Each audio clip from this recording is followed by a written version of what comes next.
A 16-year-old girl who lived in the same house as her parents and younger sisters had gone to sleep in her room, and in the morning she was found dead. The police immediately realized they were dealing with a murder, but none of her relatives heard anything that night. It took 31 years to finally solve the case, but no one was prepared for this turn of events. On Wednesday, July 26, she finished her shift at about 10 p.m. Her mother and younger sister picked her up in the car, as it would have taken a long time to get from the park to her home on public transportation. Almost immediately after returning home, Fawn went to bed, since she had to go to work again the next morning. The girl slept on the second floor. She had her own room. Her sisters usually slept in the next room, but that night she was alone on the floor. Her sister Amber, who was only a year younger, was babysitting for a familiar family that night.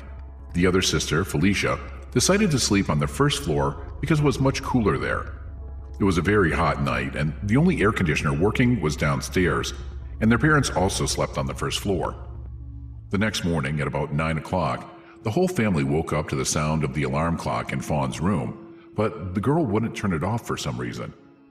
Then her younger sister and mother went up to her room, where a horrible sight awaited them. Fawn lay on the bed with no sign of life, her neck visibly bruised.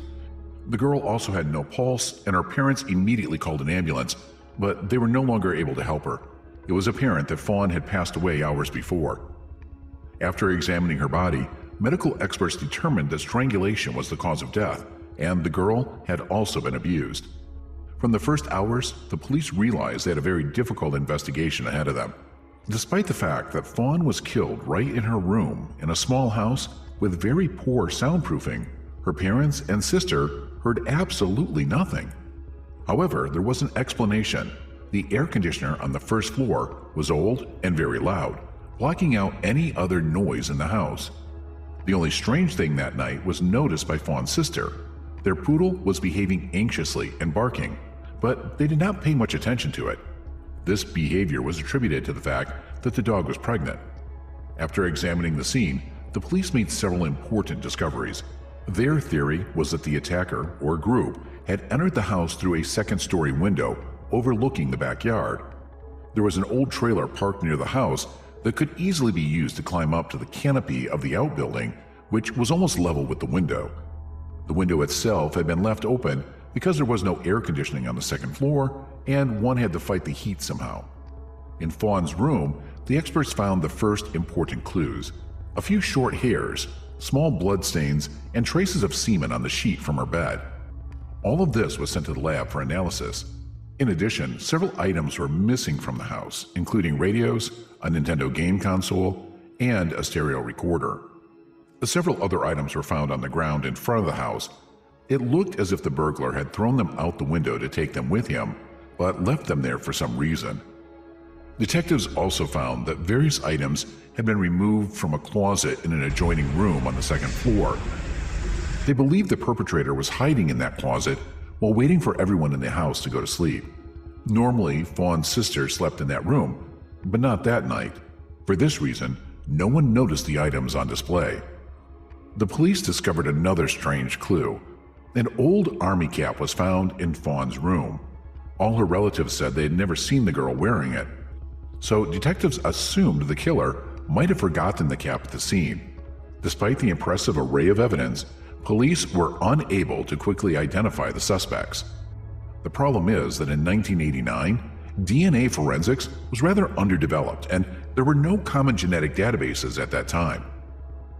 Detective Benjamin Caldwell, who handled the case, put forward the main version of what happened. In his opinion, there could have been several assailants, and they must have known the house well. Not only did they know how to get to the second floor through the backyard in total darkness, but they must also have known the layout of the rooms. The next step for the police was to look for witnesses. They interviewed neighbors, friends, and relatives of Fawn, but all were inconclusive.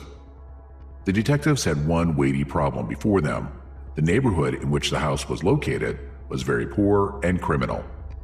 Various criminal gangs operated there, and their participants were quite difficult to bring to justice. A month after Fawn's murder, the case finally got off the ground. The police had a witness who pointed them to 3 suspects. This witness knew a number of important details that the police never divulged, so his story was taken seriously. The suspects were 3 teenagers, one of whom was in the same class as Fawn. They were arrested and questioned, but the boys denied any involvement in the murder. During a search of one of their homes, police found items stolen from the victim's room. This was enough to charge all 3 of them with murder, but even here the detectives were disappointed. First, the witness suddenly recanted and stopped cooperating with the police. Second, DNA analysis of blood, hair, and semen found at the crime scene did not show an unambiguous match with the suspect's samples. In those years, experts could not yet establish an exact match of the samples, and all their tests showed questionable results. In other words, the analysis could not confirm either a full match or a guaranteed mismatch. Despite this, the police were able to obtain useful information from one of the detainees. During one of the interrogations, he confessed that he had indeed broken into Fawn's house that night in the company of other boys and stolen some things. He painted how he made his way to the second floor through the canopy of the canopy and even revealed unknown details. According to him, when he threw a tape recorder out the window, its handle fell off.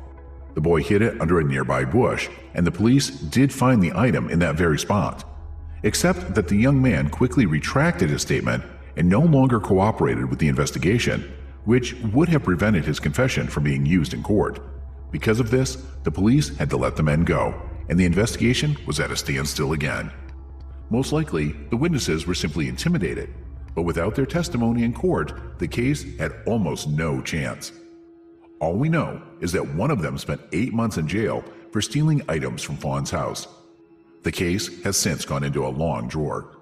The police didn't reopen the investigation until the early 2000s, and the first thing they did was upload DNA samples from the crime scene to the CODIS database. It had been created several years before and contained DNA samples from people tried for serious crimes. Unfortunately, no matches were found for the Fawn killer. The emergence of this database was the result of major scientific advances in the study of DNA. It also allowed police to recollect DNA samples from the 3 original suspects and conduct more advanced tests. This time, experts unequivocally determined that the hair, semen, and blood did not belong to any of them. This was rather odd, given the fact that the suspects were found in possession of Fawn's belongings.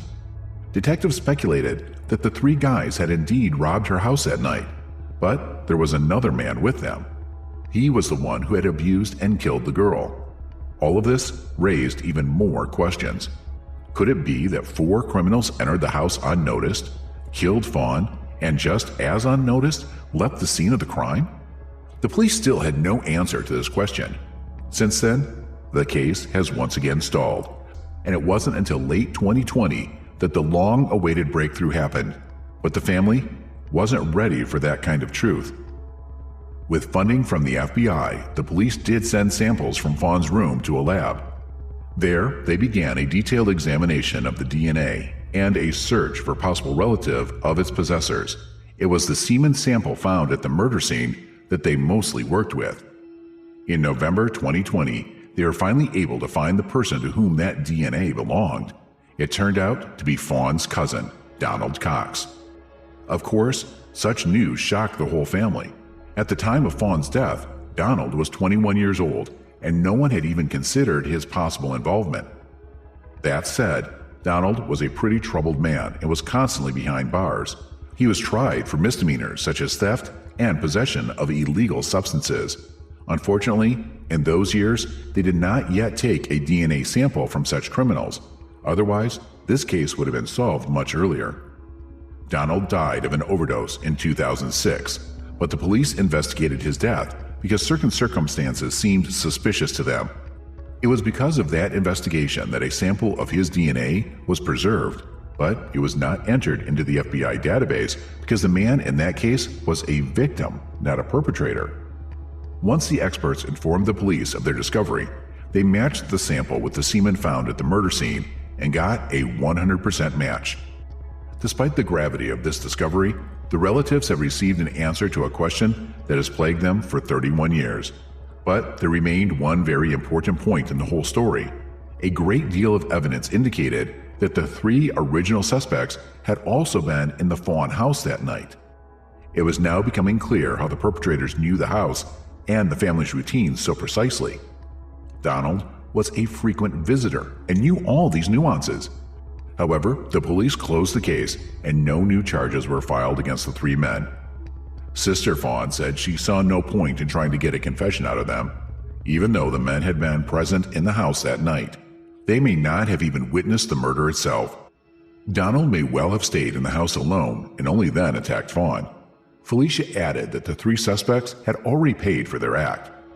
Throughout this time, while the case remained unsolved, the entire neighborhood was 100% certain of their guilt. Because of this, they were treated very negatively, with all the consequences that would follow. According to Sister Fawn, their lives were effectively ruined. In addition, after the case was closed, it turned out that the police had originally learned about the suspects from the family of one of them. Relatives noticed a Nintendo set-top box among his belongings and remembered that this was the one that had been stolen from Fawn's house. It was on the news, and everyone in the neighborhood already knew the details. In any case, it is simply impossible to prove their guilt, and the relatives of the victim finally know the name of the killer. He lived for 17 years without any punishment for what he had done, and all that time, as if nothing had happened, communicated with his family, but eventually his addiction to illegal substances drove him to his grave, and he was no longer a threat to anyone.